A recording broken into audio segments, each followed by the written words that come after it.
Hey, good evening, ladies and gentlemen. Welcome back to another session of Speak Your Mind.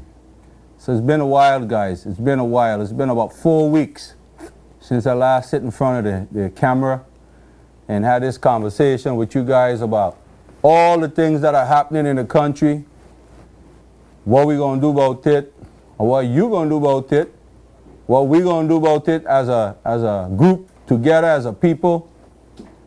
So it's been a long time and I want to hear from you guys tonight. I want to hear what's on your mind. Since I was gone, every day somebody run up on me and say, well, what happened to you? You're not on the show anymore. What's going on? Yes, I've been on the show. I've been pulling a lot of your legs because, you know, people like gossip. I realize BVI people, we like gossip. So I've been throwing my good friend Courtney under the bus. Courtney has been doing a wonderful job holding on the show. You know, we work hand in hand. Hopefully he'll be in tonight. If he's not, you got me by yourself if he's not going to be in tonight. I'm hoping he goes to the show. So at least he and I will, he'll get a break tonight, and I'll be here to listen and hopefully respond to some of what you have to say. So it's been a while, 4 weeks. Had some time off to relax, chill out, listen to the show, watch the show, listen to what's happening around in our community. A lot of changes going on in the BVI. A lot of things happening, and people are crying out. People are crying out because, according to some people, the government ain't listening. But I believe the government is doing what they believe is best. Whether we agree with it or disagree with it, they're doing what they believe is best. And it's up to you and I know to pretty much grade the report card at the end of the term, grade it and decide whether or not we're going to give them a pass or a fail. So we ain't going to complain too much about what has already been done. You know, a lot of you are here on the street saying, oh, Sam went quiet. Well, after trying to preach and educate most of us out there about some of these things that were written on the wall. I mean, we didn't have to go nowhere and try to dig anything up. They were written on the wall. And I brought a lot of those things to you to say, hey, this is what's happening. This is what's getting ready to happen. I mean, I call it out by myself on this show. Half of you sit back and say, let him go ahead and talk. He ain't know what he's saying. Now things are happening. You don't have to shishi anymore. A lot of information is public information. It's public document. You can go and grab your own copy and read it and interpret it however you feel. You can interpret it. Come to your own conclusion, your own understanding. If you still can't make a wise and educated conclusion after done reading whatever document, then something is wrong with you, not wrong with the document. Something is wrong with you because it's in front of you. So, what has been happening in the past 4 weeks since I haven't been here? Let's look at a few of those things. Of course, we had a historical budget, I don't want to say debate, conversation, a one-sided conversation. The opposition decided to boycott the conversation. So the government passed a $302 million budget, historical, yes, nonetheless. Whether you believe it so or not, that's what the numbers reflect. So, what's next after that budget was passed? Well, we know money is going to be put aside for a rainy day. Many of the legislators got up in the House and supported that concept, and I support that concept as well. I think you always need to save money for a rainy day, no matter what. But I also believe that while you're saving money for a rainy day, you still have to continue to take care of your household. You still have to make sure the kids are able to go to school with a full belly. You still have to make sure that, you know, they have toothpaste and all those things so they can brush their teeth and soap so they can wash their skin. You can't forego a pothole, as one premier said, or one minister said, just so we can support saving all the money. No, you still have to put money back into circulation so, you know, the boat can continue to float. So we know there was a historical budget pass. The opposition boycotted for whatever reason. They have their reason. Whether we support their reason or not, it's their reason. There was a heated exchange. I want to know how some of you feel about that exchange. I know some of you you still want to talk about it. It's out there. Whether you believe the exchange was fair or not, whether you think people were rude or disrespectful, or, you know, whoever, whether it was the Speaker of the House, didn't follow her own rules, or whether it was the Minister for the 3rd District was a little bit out of order, or whether it was the Premier misspeaking by calling the Minister for the 3rd, or the member for the 3rd, you know, rude and whatever. Whatever you believe should be the right procedure. I want to hear from you. A lot of you out there who know the laws, who know, you know, how things supposed to be done in a house. Share it with the people who don't know, because a lot of us don't know. We see and we hear things, but we don't understand. And we hear bits and pieces here, and it's confusing to a lot of people. So those of you who have the knowledge, share the knowledge. Knowledge is key. And as we talk about sharing knowledge, next thing on my agenda tonight that I want to engage you, the viewing audience, is, of course, you know, we had another historical moment in the BVI history. I don't think it's anything really new. Most of it is not new. But, you know, we just passed a computer cybercrime misuse, computer misuse legislation. The governor still has to sign it and make it law, gazette it, so all of us can read it and read the details and so forth. And what? Call on the phone? Let's get to the phone real quick. You're early tonight. Caller. Hello? Hi, good evening. You want to speak your mind? Go ahead, please. No. Hi, it's a live show. Were you intended to call the show? Good evening. Hello? Yes, go ahead. Can you hear me? Okay, I think we might be having trouble with that call, so just call us back. That's an early call. Look, at you really want to get in tonight. That's good.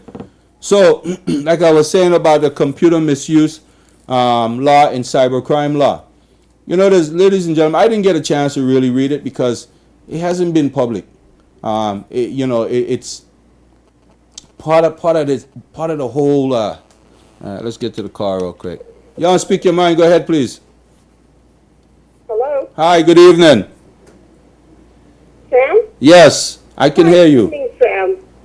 I have a statement that's not really up for discussion, but I'd like to put it to you. Okay. Regarding the subject you're talking about. Sure. I've lived here for 50 years. Full-time 50 years. I am a BVI citizen. I am a naturalized BVI citizen. I also am a British subject. After 50 years of living in the BVI, myself and my family are leaving in 4 weeks due to mainly it cannot be done here in the BVI for a middle-class person.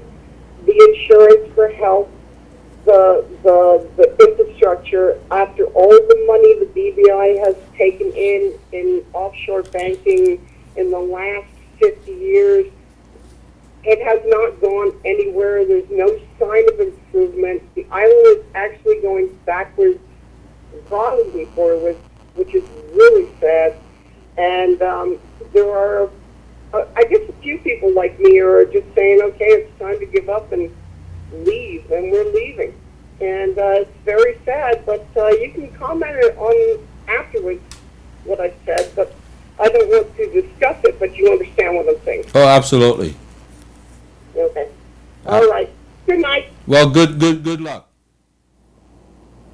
Good luck. That's a caller's calling about, you know, I guess she's a little taken back discussed with the whole infrastructure, health services and so forth.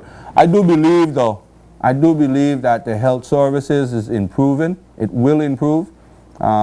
We haven't had a major hospital before. We got one now.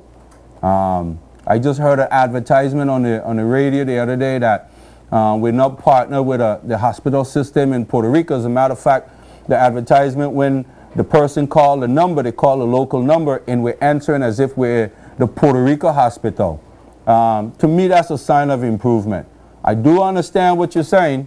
I hear what you're saying. My only challenge is that, you know, in order for things to get better, we all have to try to do our part. And I'm not saying you didn't. I didn't say that. I'm simply saying, even me myself, sometimes we sit back and we look at certain things and we criticize, and we all have to try to do our part. But without saying anything else, I believe that the hospital system is going to get better. I really believe that. I think Honorable Skelton, Ronnie Skelton, is really trying. I want to say that, you know, without any reservation. I really believe that he's trying, because I think he understands the need for proper health care in this country. There's no other way. A healthy society, an educated society is a progressive society. And those two things hand in hand. I think the Minister for Education, and that's something that's on my agenda again tonight. I want to talk about this whole 6th grade or 13th grade, however you want to call it. I want to get your feedback on that as well. So, you know, you're leaving, you're probably leaving, like you said, in 4 weeks, and whoever else is considered leaving, when it relates to education and health, if those are the reasons you're leaving, tell us what are you leaving for that you think is better, and what we can do locally to get to that point, if you know what I'm saying. So obviously you're leaving, so you think for something better. So I guess the phone lines are open, ladies and gentlemen. If you want to call, blow up the phone tonight. I'm here. Let's get it out there.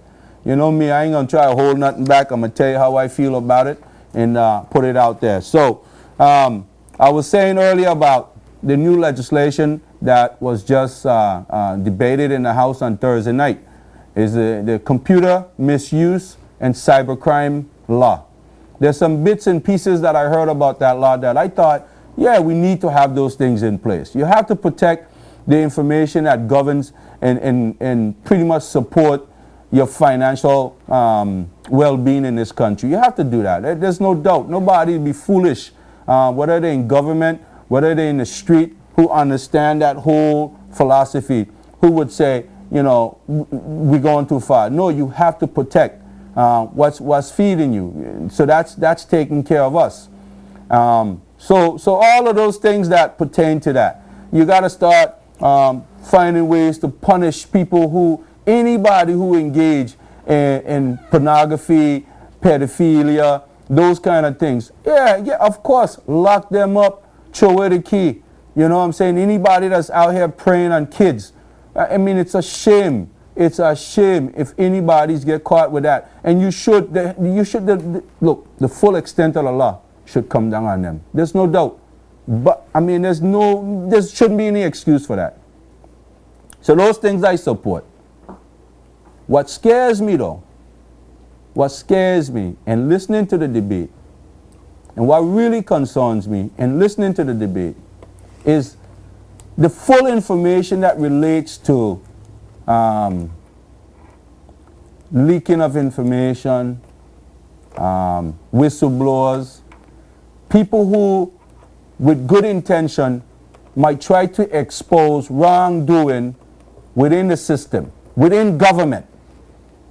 And there's some good examples of that. There's some really good examples of that.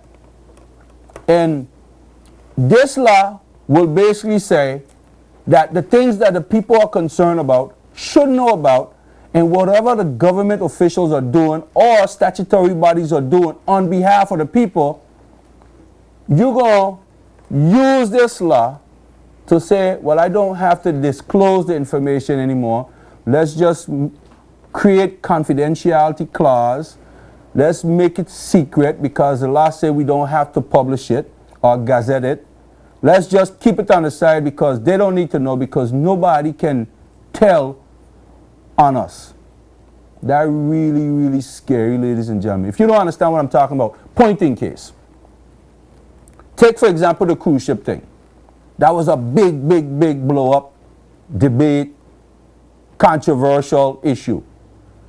Government, a body within the government, BVI Port, is working on behalf of the people to help develop and, you know what I'm saying, to do something on the betterment of the country, on behalf of the people. You're going to engage in expanding your cruise ship port. You're going to engage in trying to find ways to bring more revenue in the country so your people can benefit. Now, you would assume that the people who are doing it with one thing in mind, that at the end of the day, the people of the Virgin Islands, all facets of it, every area in the economy, whoever should be benefiting will benefit. Why should there be any secrecies? Why should you sign confidentiality clause? Why? If you're doing it on people's behalf. No. The mere fact that you created confidentiality clause, it to me saying that you had something to hide. So hence this law. So call me wrong, call me out on it. The bottom line is that once the law is in place, you could do whatever you want and not be caught because nobody can't blow the whistle on what they suspect to be wrongdoing. That's a problem with that. There's a serious problem. No.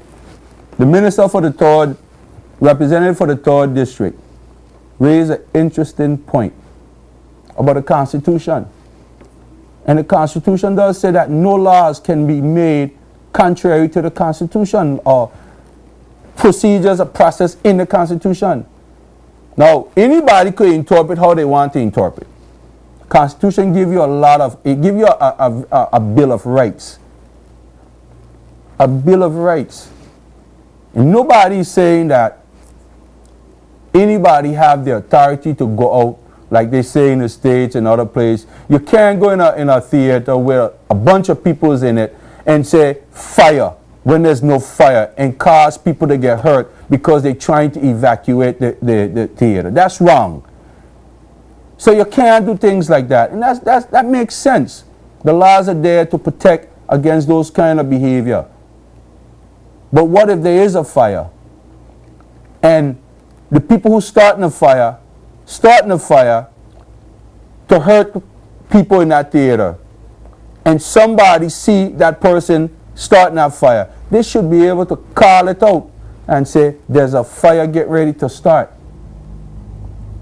So, we had 2 representatives, the Minister for Education, who believed there should be some form of protection for whistleblowers, and my good friend, Brother Christian, who believed that it is what it is. He has no sympathy for whistleblowers, he says. No sympathy. You know, when you look at countries, developed countries like the United States, right? I'll tell you one of the things, and I'm going to say this, and then we're going to take a break, and then we're going to come back. Phone lines are going to be open. Text lines are open. I already seen some texts, so I'm going to read those texts. We're going to get to that. Whatever you want to talk about too, ladies and gentlemen, don't mind me, you know. I'm only putting things out there to feed the brain, as they say. Because I want to engage in conversation. I want to be up here all night talking to myself. If you got something that's burning you, and you want somebody to finally say what you want to say and couldn't say, I'll do it for you. As long as it ain't going to cause me to go to jail. I ain't going to jail for nobody. If you can't say it for yourself, then I ain't saying it for you like that. You start it, and I going to help make sense out of it. Make sense. So, what really bothers me, again, is that I remember 2 years ago, the gentleman who left, I think he was from Trinidad. He was working in a law reform office. He and I sat down. for a good hour. And on his desk, before they finally decide to close the office, I believe that the Law Reform office is closed. Before they finally decide to close that office, he showed me a stack of case studies, reform laws, or process that was just sitting there waiting for further discussion. They were waiting for the Attorney General to make a move on them, to maybe for ministers to bring them into reform. And one of those things down there was the Freedom of Information Act. To bring a legislation of freedom of information. Now just imagine you passing a bill that pretty much censor individuals. Call it what you want, call it. Some of you say it's just a computer misuse and cyber crime act. If that was so simple, that's what it would be. But the mere fact that you attach media, the mere fact that you attach snooping and whistleblowers to that, it's simply saying that that's also a focus in the legislation. So just imagine, you pass a law and you don't even give the right to people to actually do what's right. Now, in the United States, you can apply to the U.S. government or different departments for information that should be made public that might be otherwise secret. It happens all the time. CNN and them do it all the time. They apply to the federal government when something goes down. Like, for example, all this controversy over in the Middle East, when the government was trying to hold it back. The taxpayers have a right to know. So, under the Freedom of Information Act, under the U.S. system, they can apply to the government and get access to that information. And the information is now given to the public for their own scrutiny. We don't even have that. We don't even have that. But we passed in legislation that pretty much sanction people for trying to do the right thing. Now, I must say, I got to give the Premier a little bit of credit in this, because the Premier, there is an amendment within the legislation. They've made some amendments, some adjustment. One thing I know for sure was the penalties were a bit high, $1 million or I think up to 20 years. And the funny thing is that you were getting more time, more punishment, from what I understood. And if I'm wrong, please correct me. I'm willing to be corrected. You were going to get more time for snooping and whistleblowing than you would have gotten for being a pedophilia. Imagine that. Just imagine that. Ladies and gentlemen, listen, we're going to take a break. We're going to take a break. We're going to come back. I'm here. Call your friends. I know a lot of you are watching. This is the #1 show to watch on Saturday night. We are the people to listen to. Many of you want to call and air your grievances and hope that somebody is listening. I know for a fact, and I'm going to say this when I come back from the break, I know for a fact the politicians are watching and they are listening. How do I know? Because they told me so. When I wasn't here for the past 4 weeks, they all wanted to know what happened to Speak Your Mind. I told them Speak Your Mind was still here, but I wasn't here. So we're going to take a break. When we come back, let's do this thing. Let's do this thing. The phone line's going to be open as soon as we get back, all right? So we'll take a break and we'll be right back.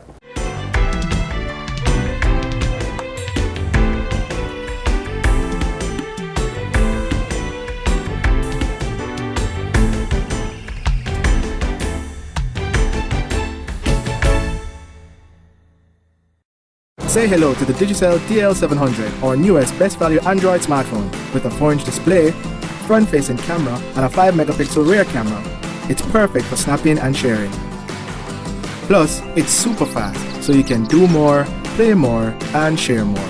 And choose to download from over 1 million apps available in the Google Play Store. The Digicel DL700, the latest addition to the Digicel Android smartphone range. Make the smart choice. Be extraordinary. Digicel.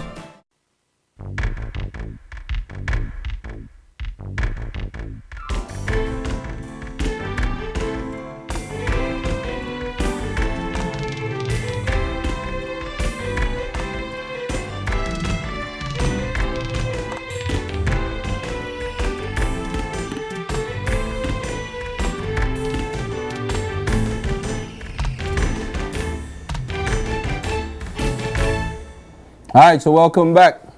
So before I get back to that, again, the phone lines are open. So let's have that conversation tonight. Whatever it is, whatever's on your mind, whatever's bugging you, whether it's education. I know a lot of you had some time to go to some of the outreach.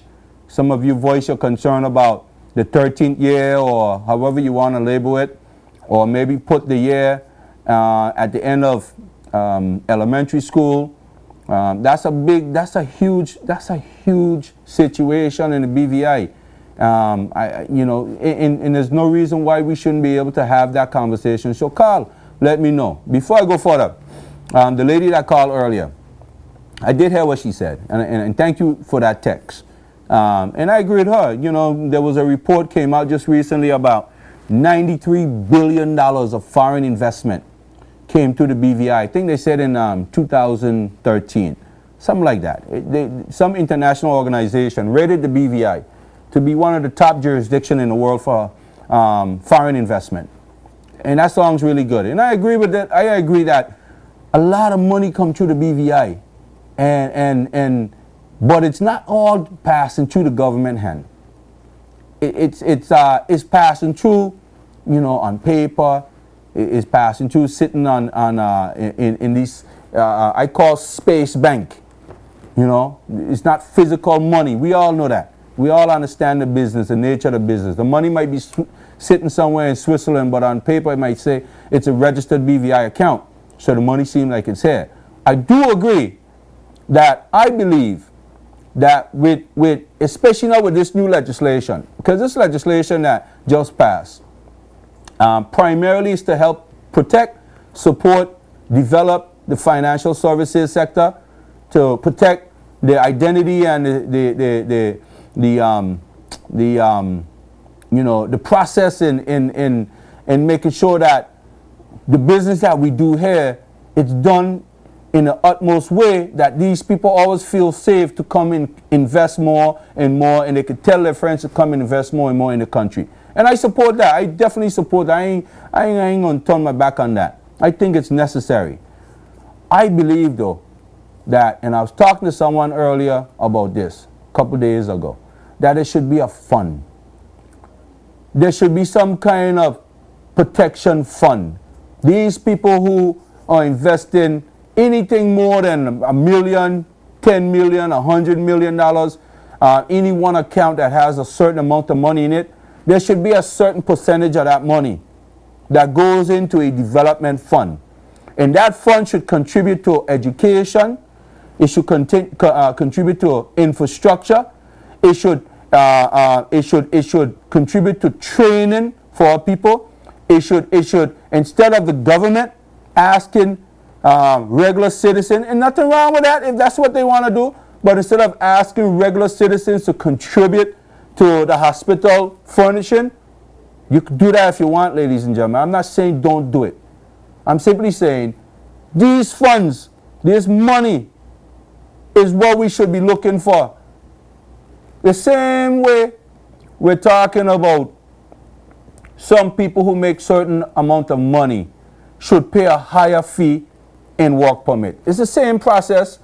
People invested millions and billions of dollars, 93 billion, I think they said, of foreign investment in the BVI. 4th or 5th largest jurisdiction in the world. That kind of money, yes, running through the BVI because of our business model, which is one of the best in the world. We give respect to all of those who work hard to make sure that those things were in place, so those people would have the confidence to come here. Give respect to, McTavius and those guys who are continually having a watchful eye to make sure that, even though France have us on a blacklist, that we continue to do business and show the rest of everybody else that we are above board. Fine, I'm all for that. But while you're doing all of that, you ain't charging no tax, you ain't charging this, you ain't charging that, then some kind of fee should be paid. Because if you are protecting $93 billion worth of foreign investment, and you have trouble here looking for money for school development, you got trouble looking for roads development, you got trouble looking for hospital furnishing, Because the bottom line is, at the end of the day, if one of them gets sick while they're visiting the territory, before he can get in his fancy evac helicopter or jet in Puerto Rico, he ends up at People's Hospital. And I'm sure after having $100 million in a bank account, he wants to have access to the best medical care. So why not? Why not? So, no, I didn't miss the call. I totally understand what the caller was saying. I still don't feel, though. Again, sometimes it comes down to us, man. It comes down to us, you know, having a voice, making some noise. And I'm sure after 50 years, they made a lot of noise and probably made some changes, some positive changes, and feel right now that there's no more positive changes to come. I got to be more hopeful than that. You know what I mean? I ain't planning on going nowhere. I can stay right here in the BVI and try and make it on, you know, on what the BVI have to offer. And that's one of the reasons why I come and I do this show, because to have a voice, you know what I mean? At the end of the day, some ain't going to agree with me and some going to agree. At the end of the day, I'm going to try to make sure that whatever story or information I put out there, it can be disputed. And if it could be disputed, let's have that conversation. I'm willing to bring anybody in here on this show, so is the owners and operators of this show, to have those conversations. The floor is open. So, you know, listen, it's tough. It's tough when you deal with any system that just throw things on you without having a conversation. You know, it reminds me, right? When the Constitution was being redone, the 2007 Constitution, there was a series of meetings around the territory. We had consultants, local and others involved. You know, there was debate on what was good. You know, from what I understand and what I was able to read, we never had a Bill of Rights in the last Constitution. We got one now in the 2007 Constitution. So a lot of what came in the 2007 Constitution was, you know, you bring some of what you had from before and you add and you improve on that.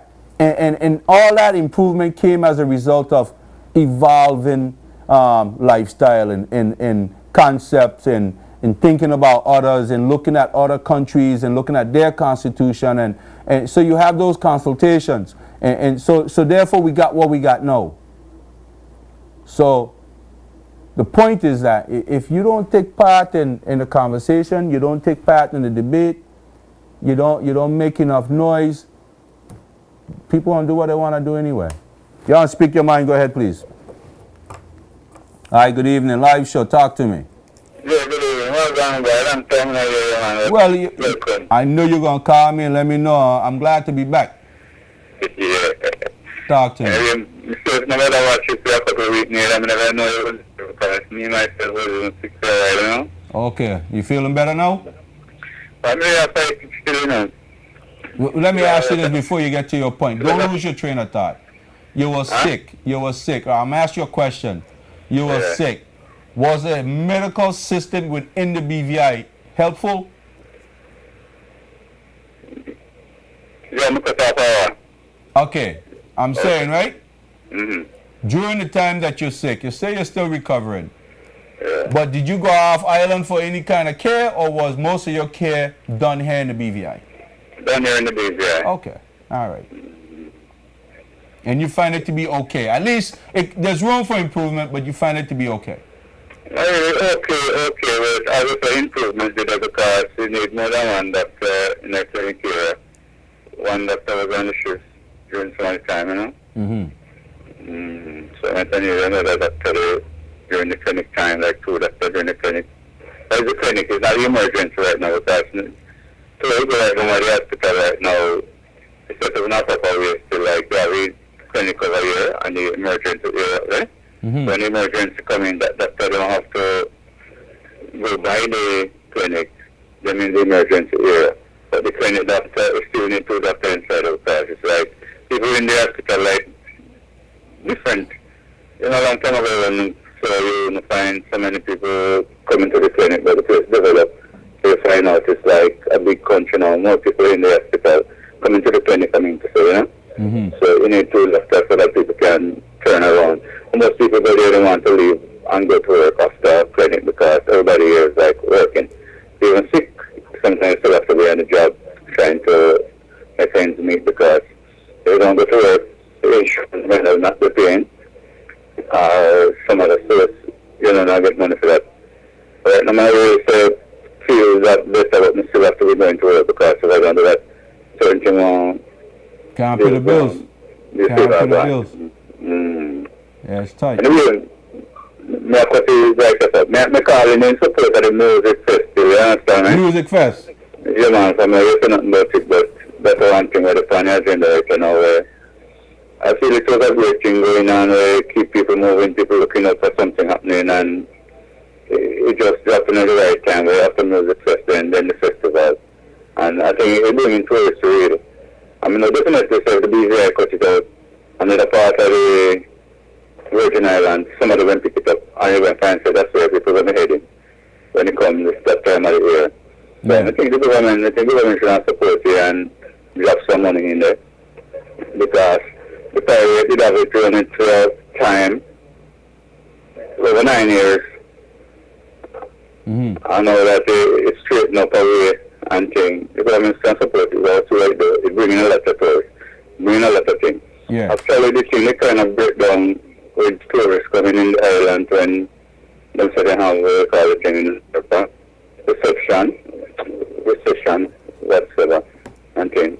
But me already predicted that this year wouldn't be a great season. I would see it already said it starts up. So this is one of the best times the government starts support the music fest and support it. Well, Carl, I ain't got no doubt, I don't have any doubt. I don't have any doubt that the government going to sponsor the music fest. They need to. If the government say they care anything about the territory and the people of the territory, especially the people in that district, Cane Garden Bay people should be highly upset. And they should be marching if the government refuse to put any kind of money. I ain't saying they got to go put $1 million. But if the government refuses to put any kind of money, people of the BVI need to raise up and basically let their feelings be known. A. B. You got Cane Garden Bay, to me, right now is one of the few places left in the BVI that's vital to the economy of the British Virgin Islands. And it's one of the few places where 90% of what's down there is locally owned. That's how I look at it from that perspective. And if they don't sponsor Music Fest this year, then the people down there, Cane Garden Bay, when them campaign should basically run them out of town. That's how I feel about it. Because, the bottom line is, for years now, not just this government, but the last one, I've seen campaigns of talk about putting work and effort and energy and money into Cane Bay. And it's more than just a music fest. Cane Garden Bay need help. It need uplifting. More tourists of these cruise ships, of people who are on the island visit Cane Garden Bay than almost any other place. I'm not saying more than any other place, but almost any other place. And it's a place where we own and operate. And if that ain't enough to say, let's do something for our people, something wrong with the system, something wrong with the government. So I have no doubt, with that said, that the government gonna find ways to filter that money in the hands of the people who need to do what they gotta do to get this music fest going. Because, like you said, yes, I support all the argument. Economically, it helps the territory, all the different businesses that benefit. It brings exposure to the BVI, and this is what we need. And it brings what the people of that district and that area need. They need help. They need financial help, economical help. So I ain't got no doubt. I just let them play the game. We ain't got no money. You can't go put $1 million in a wine and food festival and not put $100,000-$200,000 in a music fest. The wine and food festival is as equal and as important as the music fest. I support the wine and food festival. Put money in the music fest. That's a great thing to run. It's like there's more activity in the BVI. That's a great one, Yeah. The more activities you have, the better.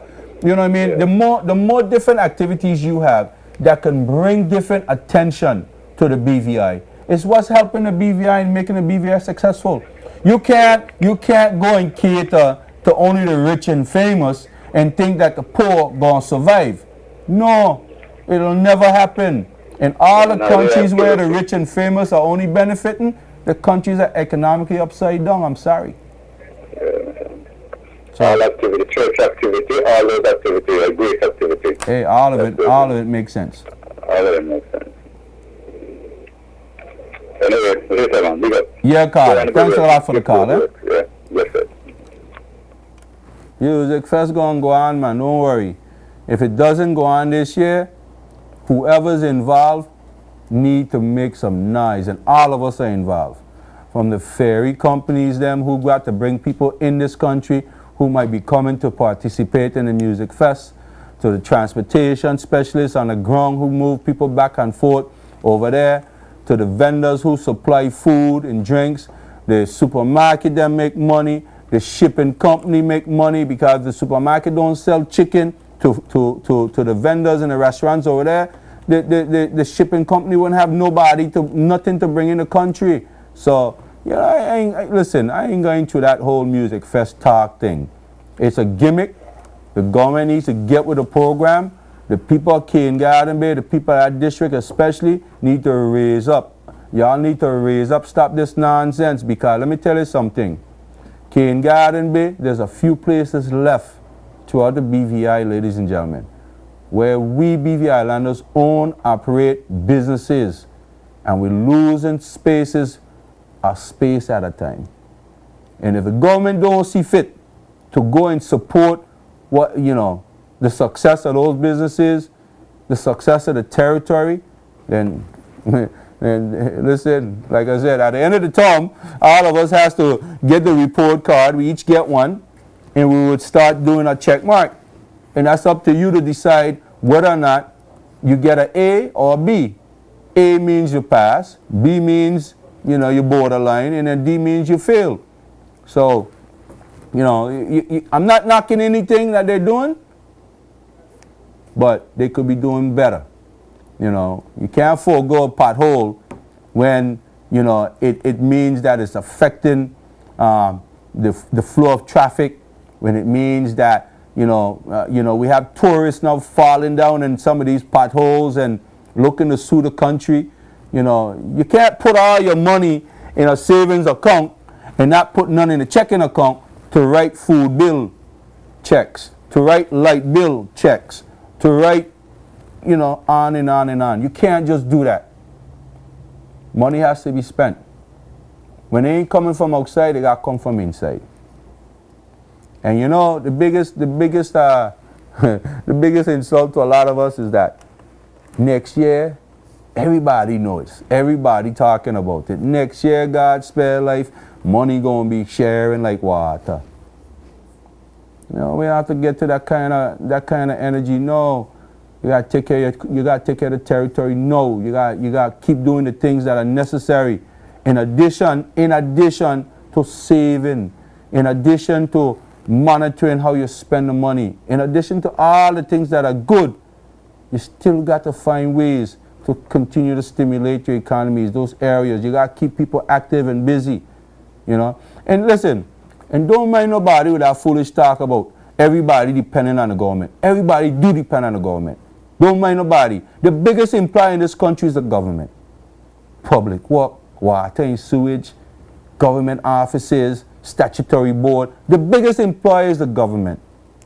So yes, the government got to do what they got to do to make sure that people eat, to make sure that the economy keep moving, to make sure that we can have money in our pocket to go to the supermarket, shop, so the supermarket could go Puerto Rico or Miami or Florida, wherever they buy, to bring more containers in, so the shipping companies them could make money coming in, bringing things in the same way. So custom could make money on their duties and so forth.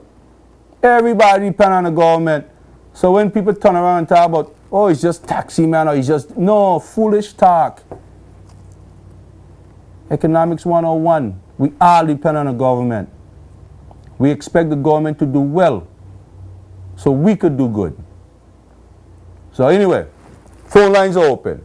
Call me, let me know what's on your mind. Otherwise, I'm going to go back to my talk. My talk again, education. You know, that whole debate, it's still out there. The debate hasn't done yet. They ain't going to finish until a decision is made. Now, decision hasn't been made yet as to whether or not we're going to put in an extra year in high school. No. I'm going to tell you my take on the whole thing because I haven't spoke on it. So I'm going to do a little talking about it tonight. And I'm going to make it short and sweet. I do support that extra year in high school for my own selfish reasons. And I'll tell you some of those reasons. Today something hit me. On my way from Brewers Bay.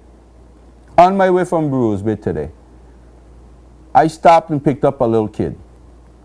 I was driving with some tourists. My son was in the back. I had about 11 tourists in my van. And I saw this little kid walking on top of the hill, Brewers Bay, coming out of Brewers Bay to come into town. And I was like, man, you know, this little kid, he's walking by himself, blah, blah, blah. So I stopped. I said, where you going? He said, he going into town. I said, come on, let me give you a ride. He said, I don't have no money. I said, no problem. You don't need any money. Come on, get in. When we got to the field, he said he's getting off at the track. I said, how old are you? He told me he's 12, getting ready to turn 13. The kid looked like he's 7 or 9 or 10. I said, you in high school? He said, yes. That's scary. It's scary to me. I don't know about you, but it's scary. Whether it's elementary side or high school side, I do support that extra year. That's one of the reasons. Because I think that our kids them at age 16 are not yet mature to really get into the world of responsibilities. I really don't think so. You know, if the age of consent is really 18, I think everything should coincide with that. That's just me. So 17, 18, getting out of high school, getting ready to move into the world, whether they go to college, they should be ready at that point to really take on college. They should be ready at that point to maybe go out and get a job if that's where they have intention of going. They should be ready to go and conquer the world at 18 years old. I personally believe that's just my belief. I do support some of the argument that even if you don't put that extra year in, proper preparation is needed, and it's missing. It's missing from the beginning stage. I can't say it's missing from high school stage. It can't be. Foundation has to be set. So if our kids are prepared properly from elementary school, and I'm a strong believer that what's really missing in elementary is that we are trying to push, you know, kids who have a talent to learn with their hands and touch things and feel things and make it work. We're trying to push those kids to be academics. You know, we're pushing them to be scientists and doctors. If a child has a potential to be a scientist and doctor, I think we should groom them. We should encourage them. We should train them. We should educate them. But the child who has that potential to be, you know, electrician, owner, a mechanic, owner, body shop owner, or, you know, a mason, foreman, I think we should find those strengths and start developing those strengths. So, I can take a quick break. I hear the phone ringing. I can take a quick break. When we come back, we're going to get to the phone call.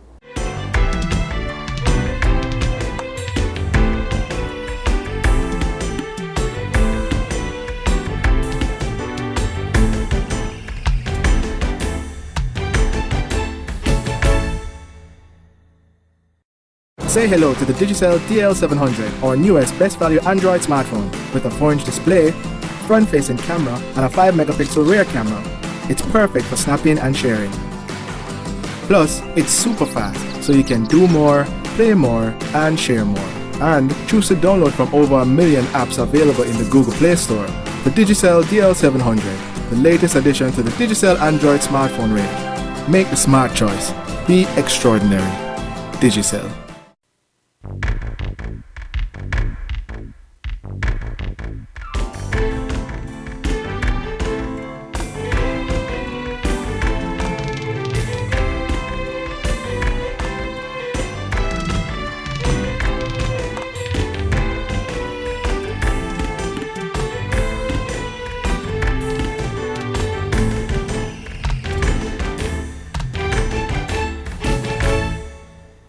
right, so welcome back. Before we hit the phone, I got 2 texts. One text basically saying that, we 60 years in festival, emancipation, and we can't even take care of our own self or support our own festival. I understand. Explain that one, though. Please call me and let me know. Let the folks know what he mean by that, because if it's a government thing, government sponsoring it, government should, and they should, it has a focus where they should be sponsoring it. So explain that to me. Also, we had another text that support the whole concept of, an extra year. Somebody believe that an extra year is needed and necessary. Y'all speak your mind. Go ahead, please. Hi, good evening.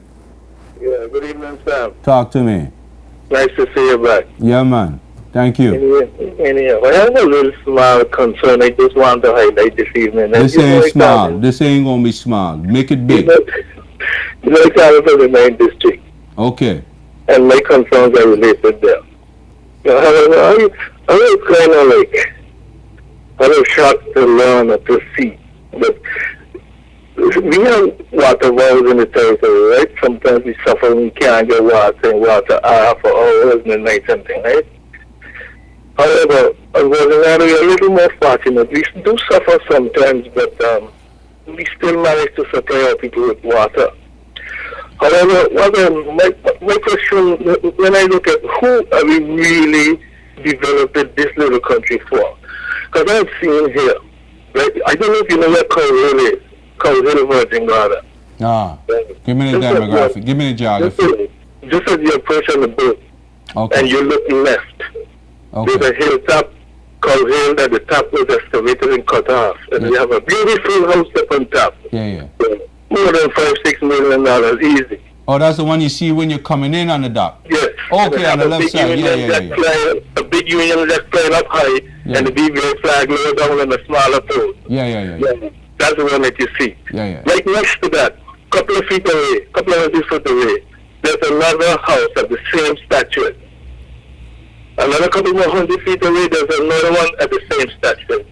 These gentlemen come here and build these beautiful homes, and we adopt them as our friends. And I would personally like to see them pay the same consequences like everyone else here do, contribute to our water and sewage facilities and what have you. But I have seen now that our administrators have allowed these 3 big homes, these 3 gentlemen, are giving them permission to install small water plants at their properties. I mean, can I apply to the government to install a small water plant at my home? You should.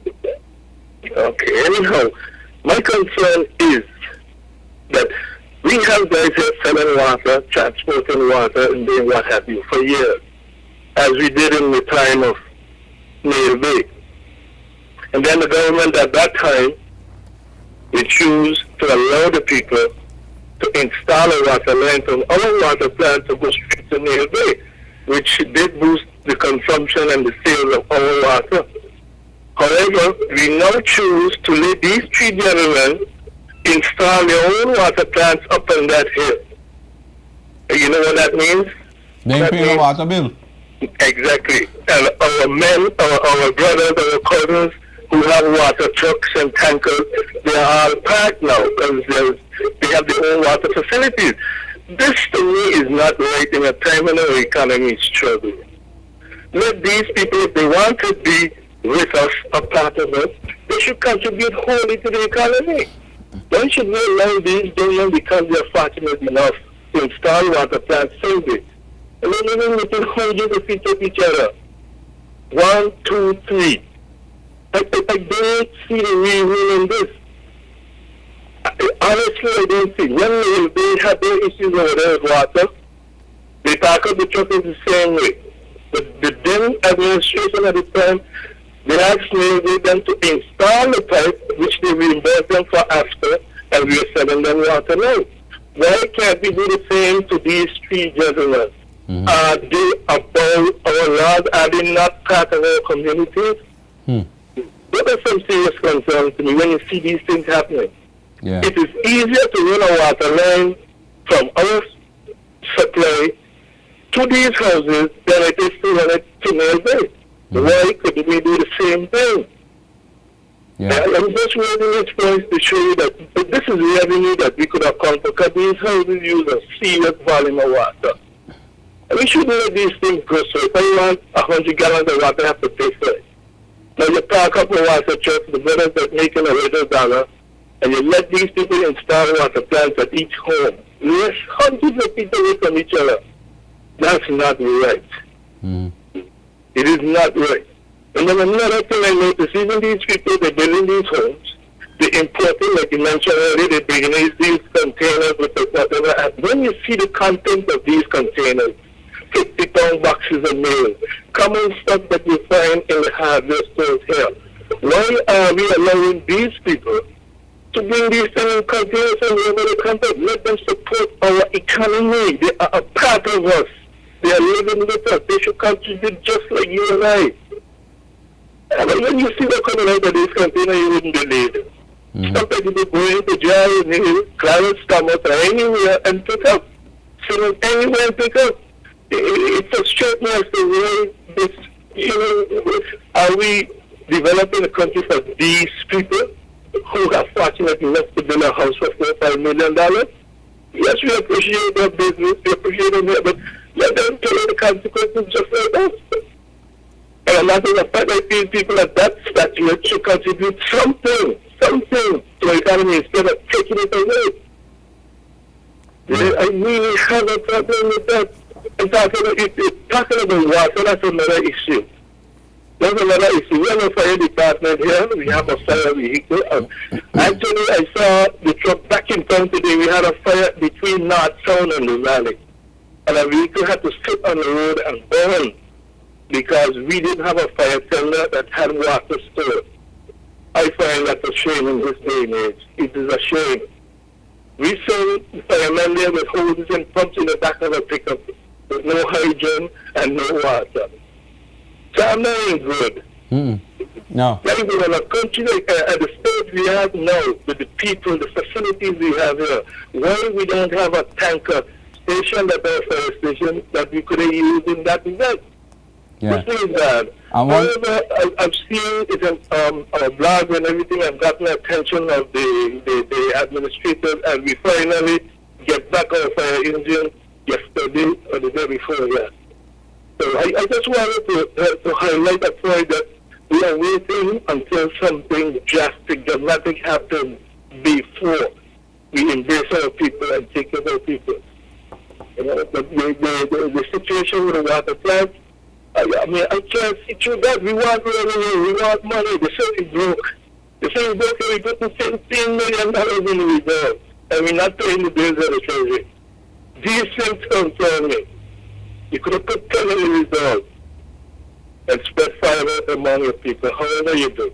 Yeah. Yeah, you know. Yeah. But my main point is this situation with these water plants within 100 feet of each other. Why are we doing this? Why do we make them conform to our water regulations and pipe water out there? I don't see why we can't do that if they could, each of them could buy water plants for themselves. Are they living above of some of us? Are they at a different level because they could build a home for $5, $6, $7 million? That's not right, sir. Yeah. I hear you. I hear you, Colin. It's Just a small frustrating. comment I have, and I hope I will spark something as well, because I have a lot more to say, but you take time and you take steps. Yeah. Well, if you got anything else to say, go ahead and say it. This is the time to say it.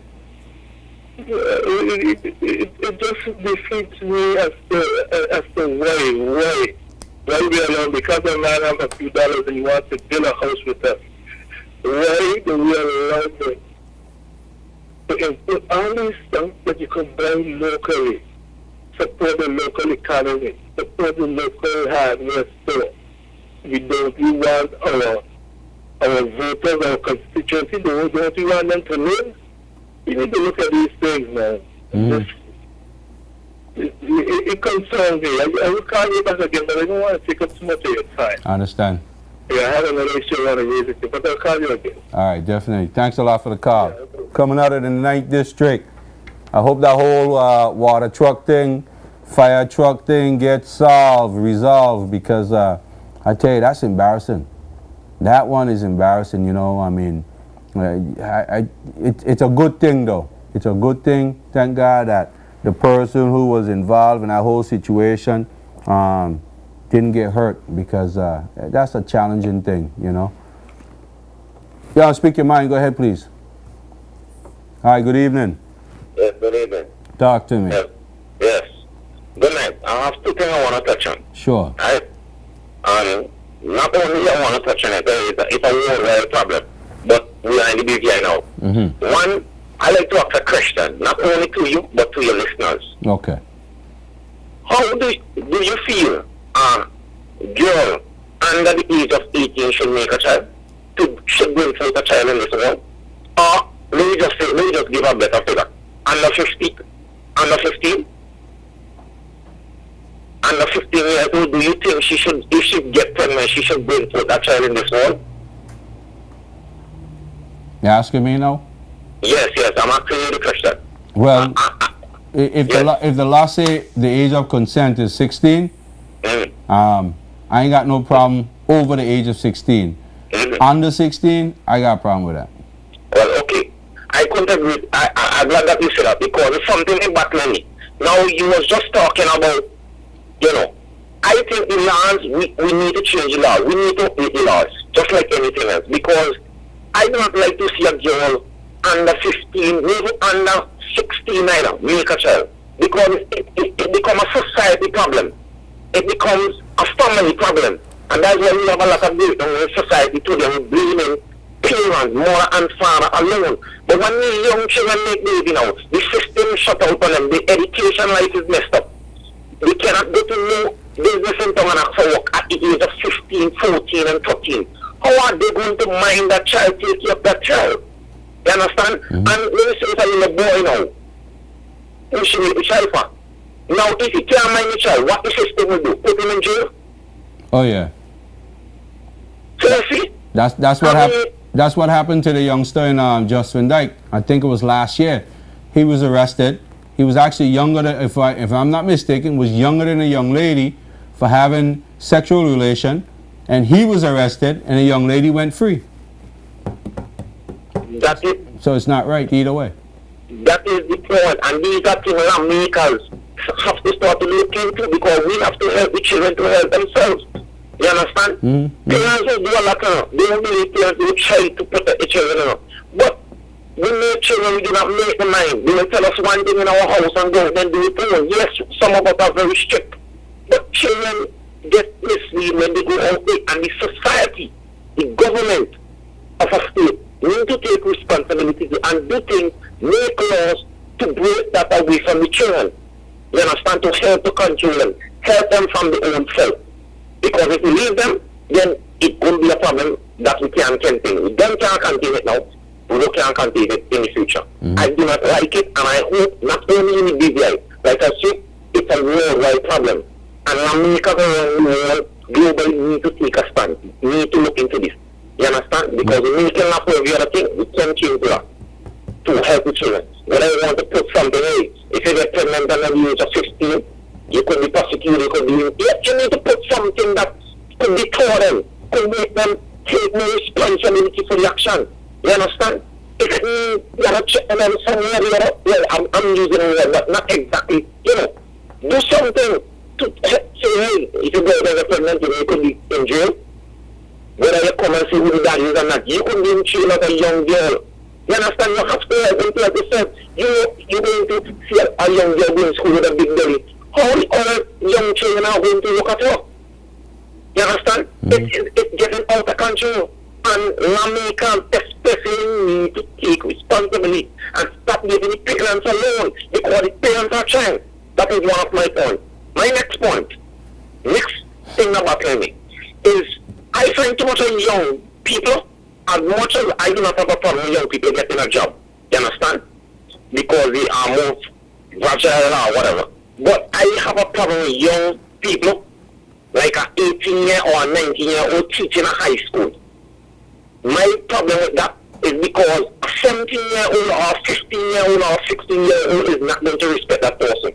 And how do we respect a much elder person? I think if you want to give a young person a job, a school job, a teaching job, you should put them kindergarten. Children will have a certain level of respect for them. And put people, most people in their school were people that have respect for. You understand? Because when you have a young girl, she is all about image. The way she dress, when she go to school, those young boys, you know the things, you know children think these days, you have children, I have kids, you know. They trying attention. They trying attention. And they don't understand that. Then you go on to say the child, no, you have to know how you clean yourself. You understand? You want to be the sharpest kid up in school. A boy who's 15 years old, what do you think he's thinking? That is in his mind. You understand? So I think my days of going to school, yes, it have young people, but the way they used to cry themselves, older people used to be teachers. The way they used to cry themselves, it is much different than how the people just say, you can't tell a teacher how to dress. You understand? But I think the government or the minister is have just called for the teachers also. You know, like how a doctor just in a uniform, a police just, that's one thing you like. So the children will have a certain level of respect. You understand? Yeah. A level of respect. But that is my point for the night. Let me give somebody else, you could well highlight it. Yeah, caller. Yes. Appreciate those calls, man. Those are some very strong, interesting point. I gotta say, I support what your first point to start with. I personally believe, and I've been saying it and I'll keep saying it, boys and girls under the age of whatever the age of consent, because up to this day I still don't understand what it is in the BVI, whether it's 16 or 18. And somebody who's an educator or maybe a lawmaker could tell me what is the age of consent for whatever in the BVI. But I do believe anybody under the age of 16, boys and girls, should be held accountable for their action when it relates to the same pair, same relationship. I mean, a boy who's 15 having a relation with a girl who's 15, the girl 15 get pregnant, the boy and the girl should share the responsibility and the scrutiny. They should share the same punishment. You shouldn't tell me that a 15-year-old boy knows more than a 15-year-old girl when they both are engaging in the same behavior. So that's me. Different story. We've had this conversation before. Girl underage, men over age, lock the man up. I'm with that. Lock him up. Young people engaging together. You see them, you see the Facebook page. No, just look at Facebook. Almost every day there's some kind of posting with some fight, some behavior, the way they talk to each other, girls on girls, talking about who's in a corner with how many different. They know what they're doing. They know what they're doing. I must say, you're right. Statistically, countries and areas in society that have a high rate of underage teenage pregnancy, a lot of them live in poverty. They live in high crime society in areas. The social system is upside down. It's a fact. I mean, just you can call countries after countries. We ain't gonna single out nobody. But countries after countries, you look at these areas where you got a lot of young girls having kids. They 5 and 6, brother and sister living in the same house. They could barely feed themselves. You know, like you said, they can't get a job. They're not educated. You know, I mean, so it's a problem. I do believe, though, there are some things in place already on the books, you know, to help deal with some of that situation. But, you know, when a 15-year-old go out and decide to stay out past 12 o'clock and you got curfew law and nobody really wants to enforce the curfew law because mother and father going to be upset, you know, it becomes a problem. Police have to manhandle a 15-year-old boy. It becomes, why you handling my son like that? I know where he was. You know, stories going on and on and on, my friends. So I agree with you. I support that. And I do think that you're right. These young people who are just now graduating high school, maybe doing a year in college, at HLSCC. I do think that there should be an accredited program, some kind of accelerated program that they could be in, where, and then they would start, like you said, in kindergarten, elementary, where, you know, you have that level of respect from the young ones, looking up at them as somebody older and more mature. I'm not saying that somebody who is mature, who show a lot of maturity, who is knowledgeable, who's smart, happen to be bright enough to graduate early and know their stuff, shouldn't be allowed to do what they think they could do. But I mean, you do have to look at whether or not, because I know when I was 15 and I had an 18-year-old teacher, I mean, yeah, I mean, oh boy, I'm gonna look at her differently versus looking at somebody who's 25 or 35. There's a different approach. I'm gonna have more respect for that person because they're older, and I'm just gonna have that natural respect. So you're absolutely right. So it's something that we really, really have to look at. But as a society, all of us has a role to play. The young people them nowadays, they can run what nobody say. The young people them nowadays are trying to live their own life. You can't say much to them. Parents' hands are tied. You know, you got a lot of parents out here trying their best to try to do the right thing for their kids. And no matter what, children them still decide to do whatever they want, knowing fully well that it might be against the law, knowing fully well that their parents, mother or father might be out trying to hustle and make a dollar so they could have a clean, safe place to live, and they still gonna go out and do whatever they want to do. You know what I'm saying? And I'm not gonna knock parents that are trying. Ones who are not trying is a different story. The ones who buy a bunch of crap and put on their kids' neck, you know, teach them to live in this, you know, fancy, you know, unaffordable kind of lifestyle. That's a problem. I got a problem with that kind of parenting. I got a problem with that. You know, you know, you got little babies. You see little babies walking around with chain and what more than a child shoes. You know, for what?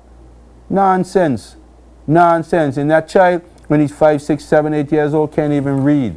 I mean, nah, buy books, man. Buy books. So I agree with you, caller. Phone lines are open. Virgin Garda, thank you for the call. Again, back to the fire station thing, the fire truck thing. I'm glad that you got the fire truck back. I hope you got water this time. I think it's a shame. I can't comment much on the whole, you know, water plant thing. Somebody got a private water plant. All I can tell you is that, you know, as a voting citizen of the country, we got to now start looking at people who really and truly have you and I interests at heart. And I tell you how I believe you could figure out who they are. Look at who they are now as people. Look at how they interact with you now. I ain't talking about the ones who are in power. I'm talking about the ones who are trying to gain power. Look at how they interact with you now. How they engage you in conversation. Where they socialize. Who they socialize with. Look at all the things about that person. No. And that's going to tell you who they're going to be if they were to run for office and get in. So, for example, if there are people who only congregate and think that the only way the BVI going to move forward is to give hotel aid exempt to somebody who's going to put down a $500 million development, but it's off on a separate place by itself, and the only time you will ever get access to that is if you're invited for some cocktail reception just to glorifying it, then you ain't gonna get away with that person. So we got to start looking at, we got to start seriously. And I heard there's another party coming. And another one coming. We got the one who's in opposition. We got that's fragmented. We got the ones who's in power. Look at the ones. Look at the things they're doing now. And it's going to tell you who they are in the future when it relates to you, myself, our kids, and our future. If there ain't people who fighting for your protection, if there are people who going to go on your behalf and sign deals and sign confidentiality clause, run them out of town when they come in front of you. Run them, because that's who they are as human beings. If there are people who are always bringing you the information first and say, I have to bring it to you because you put me here, or I'm running because I believe in democracy, and they're showing it in their action every day, then you know they're real. But if they come in front of you and they got all kind of fancy speeches, and they tell you all the fancy thing that you want to hear, but you know is a lie, run them. Ladies and gentlemen, we're going to take a break. We'll be right back.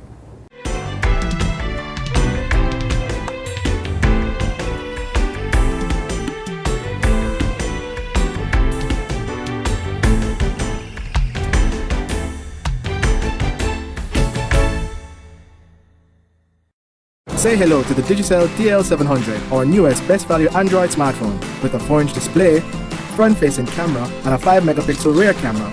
It's perfect for snapping and sharing. Plus, it's super fast, so you can do more, play more, and share more. And choose to download from over 1 million apps available in the Google Play Store. The Digicel DL700, the latest addition to the Digicel Android smartphone range. Make the smart choice. Be extraordinary. Digicel.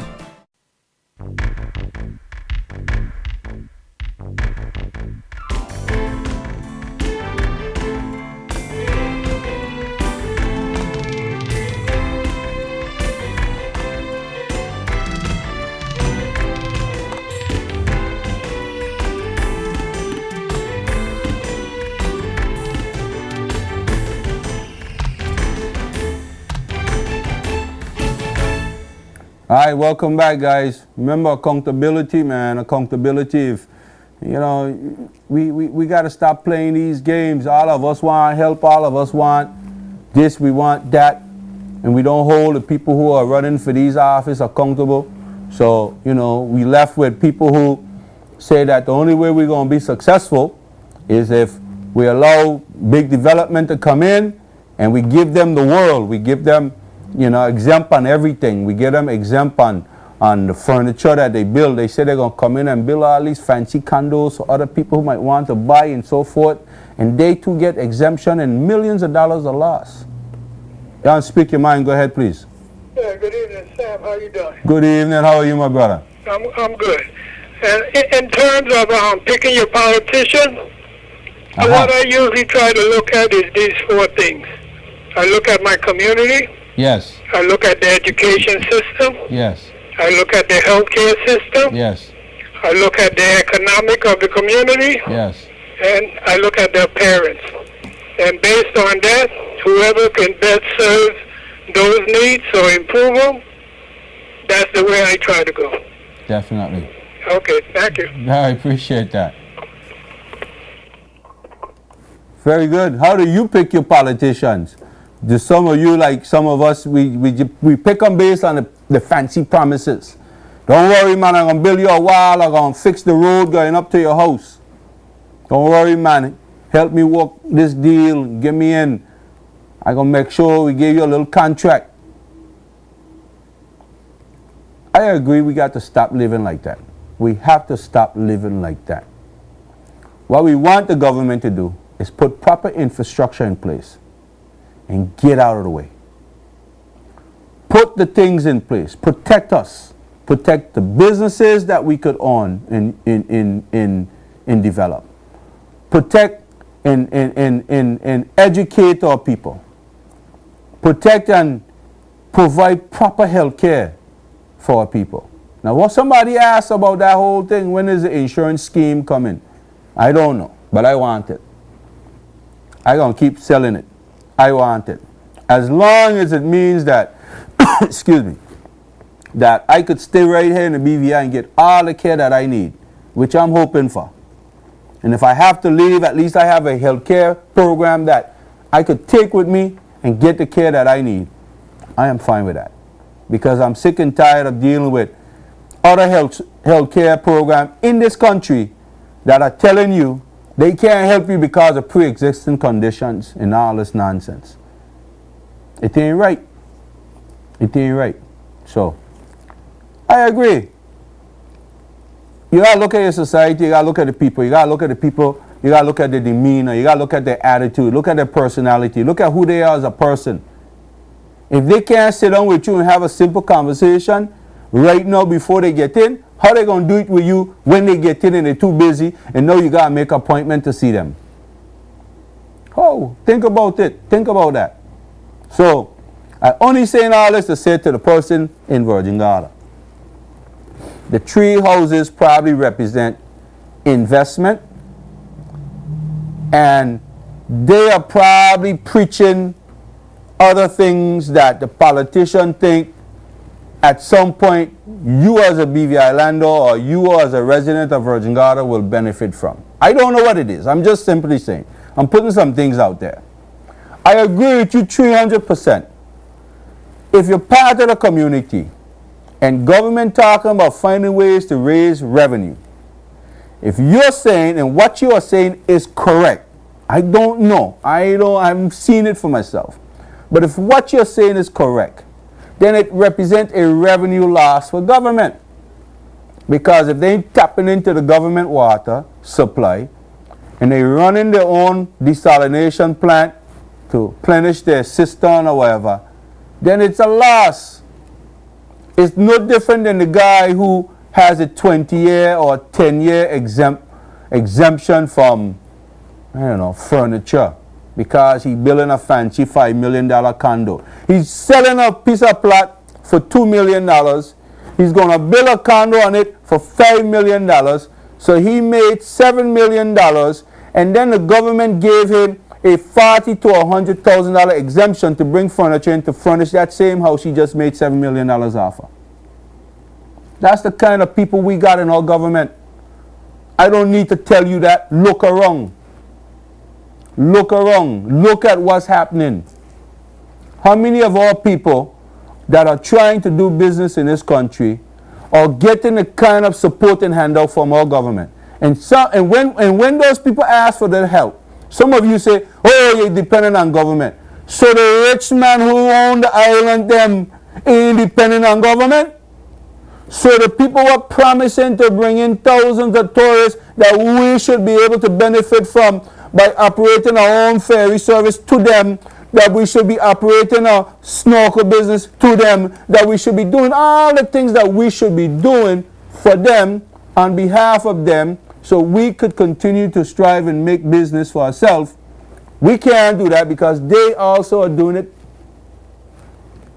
And all politicians them is who's giving them the authority to do it. So, let's start looking at who we put in office. And I tell you straight up, you got to look at who they are now.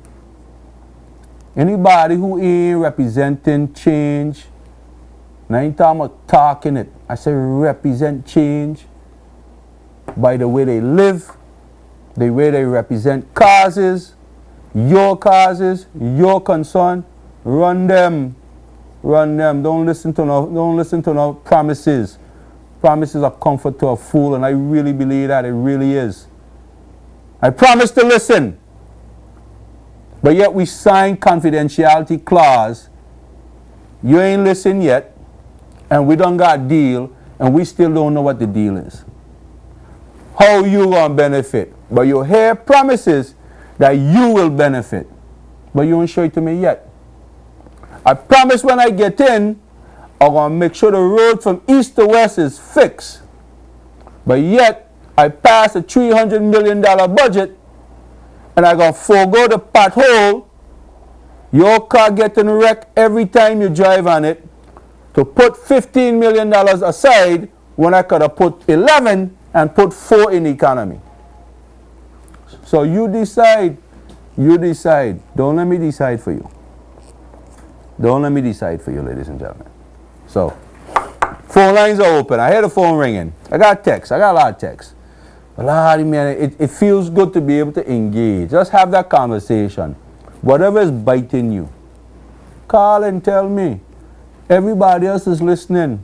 If you don't say it, they ain't going to know how you feel about it. If you keep quiet, it means that you're supporting all the things that you say you ain't supporting because you ain't saying nothing. I tell you already, you could put your hand over your mouth like this and distort your voice. I don't want to hear nobody say, I don't want my voice being recognized. Nonsense. You want to speak your mind? Go ahead, please. Hi, good evening. Hey, Sam, how are you doing? Talk to me. I'm doing great. This is about the second time I call about the same problem. I hope it's a problem in East End. No, there's a problem in Road Town. In Road Town, okay. These people violating the traffic because Caldwood is off the street.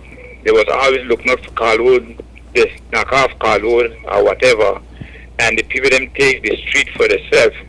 We're going to have one or two bad problems in the Road Town with people making bad turn. You coming down on the main drive and they're turning to going by Gloria. They're coming out from First Bank. They're making a right turn to go up and it's a left to go down.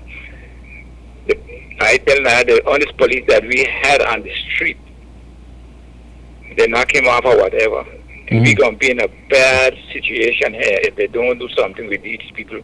They take the street for themselves, swinging in front of people in the opposite direction.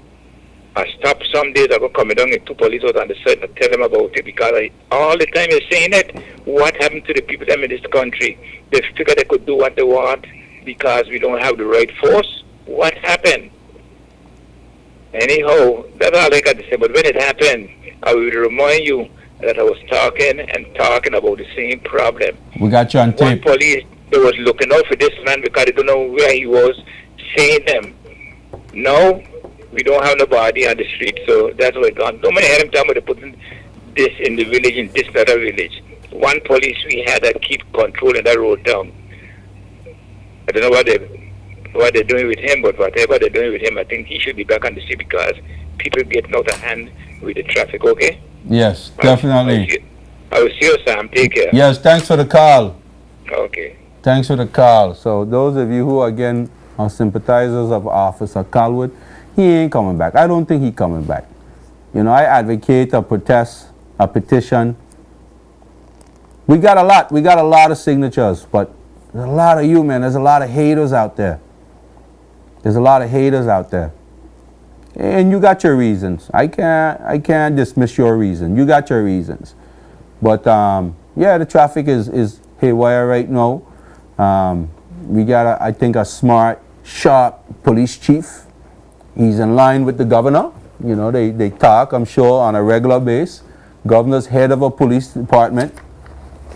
I'm sure he himself, the governor, sometimes drive in unofficial vehicles, so he's observing and seeing. You know, there was some comment that he reads the blogs, so he knows what he knows what's going on in the country. You know, I had that question tonight, you know. I wanted to know how people feel about the governor himself. But I figured we're going to be hot and controversial, and I decided not, I'll leave it for another night. You know, I wanted to know if people think that he was a proactive, fair governor.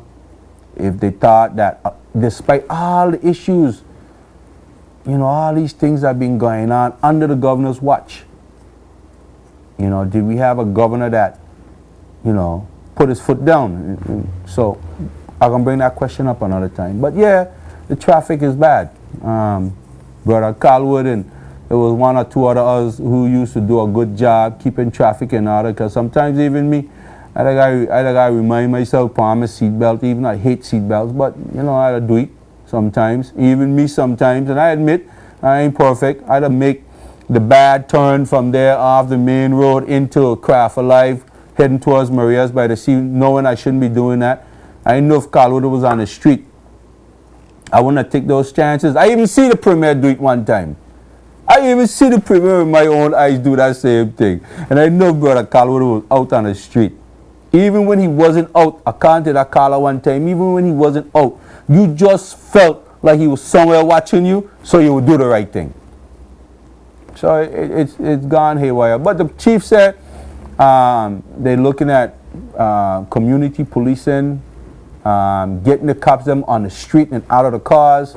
I gotta say, Brother Chief, Mr. Chief, Chief of Police, even after you made that statement, every day over by the cruise ship dock, I see police vehicles in and out, 3-4 deep, 3-4 deep driving in a police car. So if you want to get them out them vehicles, you need to get them out of vehicles. But I ain't knocking the police, because the police are my friend. I like the police. I gonna call the police for help anytime I need it. They're my friend. So y'all doing a good job. Like anything else, there's room for improvement. So back to my little rant. Got a few more minutes left. So if you want to get in on a conversation, whatever your topic is, let's raise it. Politicians are listening. They told me so. I know they are. They are listening. If you got questions for them, throw your question out there. You got concern, put your concern out there, because they are listening. You know, one of the things I learned, that when people like me are not on these shows, they want to know why, first of all, and they feel as if when I am on the show, because you don't say nothing, I don't echo anything you say, they're lost as to whether or not they're doing good or not. So this is a chance for you to get in there and tell them how you feel, because they are listening, ladies and gentlemen, believe it or not.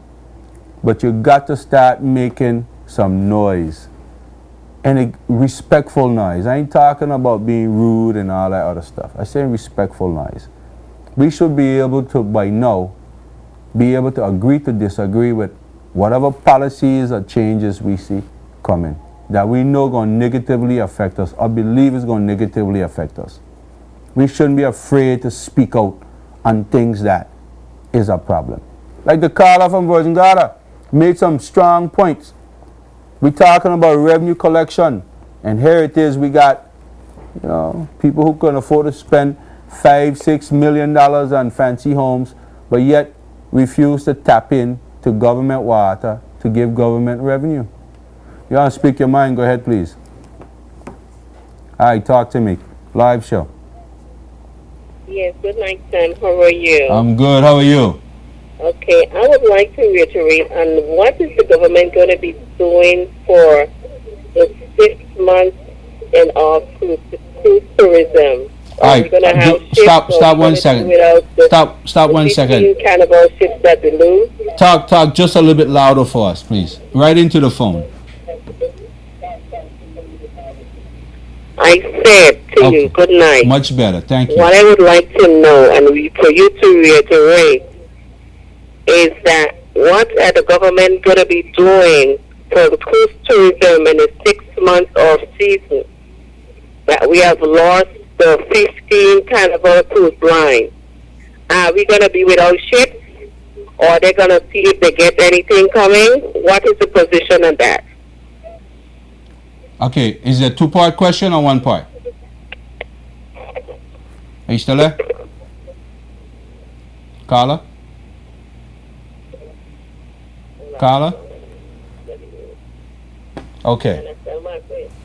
Let me answer that first one. If you have another question, just get back in there.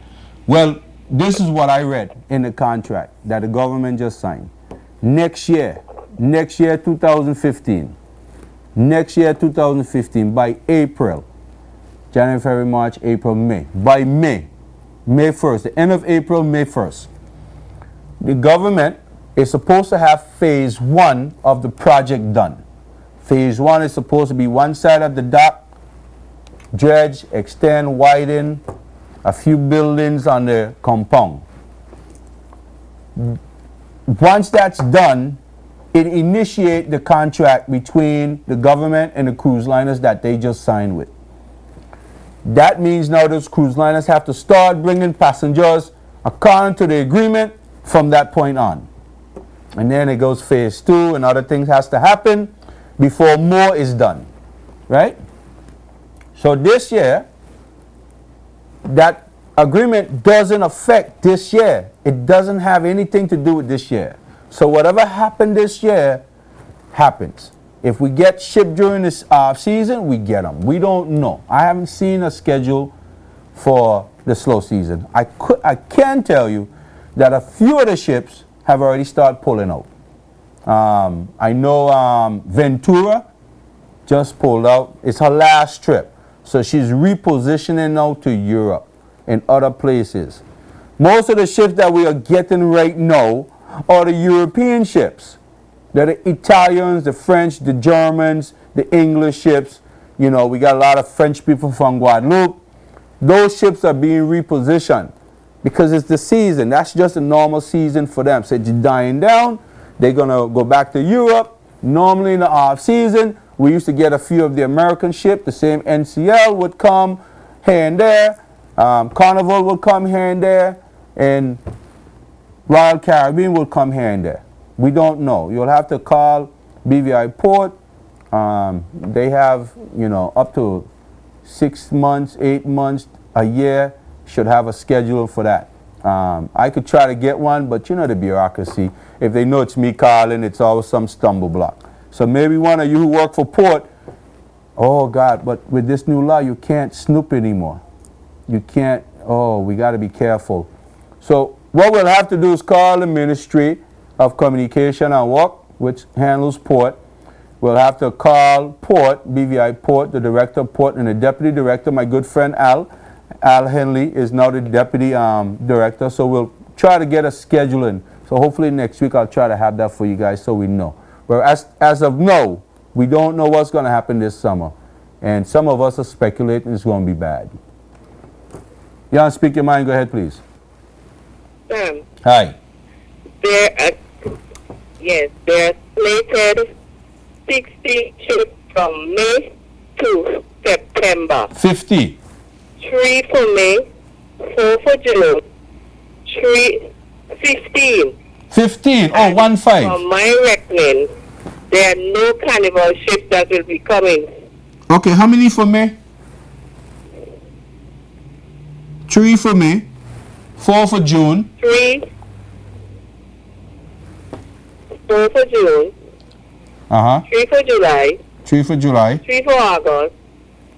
And I think, if I'm not certain, 3 for September. 3 for September. Okay. Well, then that pretty much go hand in hand what we were saying. Listen, we can't fight the Carnival argument anymore.